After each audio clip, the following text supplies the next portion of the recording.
Nandun po sa Senate yung yung binabanggit niyo po. Hindi, sabi niya, napapatanong kasi siya. Bakit kung sino pa daw yung may matinong ginawa para sa bayan, yun daw yung nandun sa loob.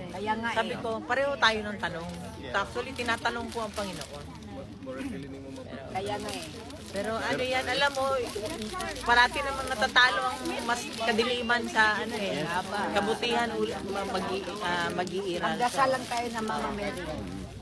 Pero ma'am, umaasa ba kayo magkakaroon pa ng justice po ang dating Pangulo? Yes. Yung sa investigation sa Senate o Sa Senate, ano na lang yun? Pa-ek-ek na lang nila. Huwag na lang kayo maniwala ni Amy Marcos, ma'am. Hindi ako naniniwala sa kanya. Bakit po? Ma'am, kalabudol talaga, ma'am. Ayaw na pagpaniwala, ma'am.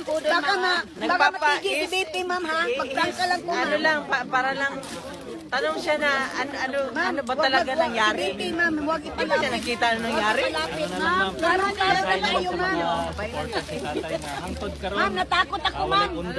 Kaya may nakita akong Please lang, hangyo na ko, mamalihog ko, Sa Facebook? mga muyo ko, sa inyohang mga pag-ampo, o kanunay tanadari kay, katong naa sa sulod ba, nangutanag yun siya, You know, you have a lot of supporters there outside.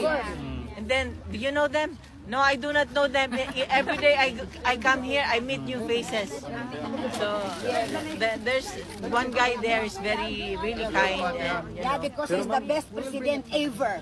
He made the Philippines Handa ba si beautiful and PRRD? clean. Ngayon pala. Oy, congratulations. Nakita niyo yung congratulations sa Pilipinas. May kinidnap at pinatay na naman. Tingnan mo nga yan. Tingnan mo. ano masasabi niyo nga doon sa ganun, ma'am? Ma'am, Kaya, kumusta ka congratulations. na po, ma'am? Ganyan ang gusto nyo? Sige, congratulations. Number, di ba nakita mo yung survey sa, dalawa sa cities ng Pilipinas, ang dangerous place? Congratulations again. Oo, maraming nangyari, ma'am. Congratulations, BBM. Ma'am, nagdugo ng hipo ni BBM. Nakarma na, ma'am. Nakarma na, ma'am. Inuuna. Okay na mga Thank you, kapartner. ma'am. Uy, thank you ha. Sa inyo Picture na tayo. Mag-blow ng cake. Sige na. Picture. Mag-blow. Meron kayo ma'am? Meron kayong personal plans ngayon?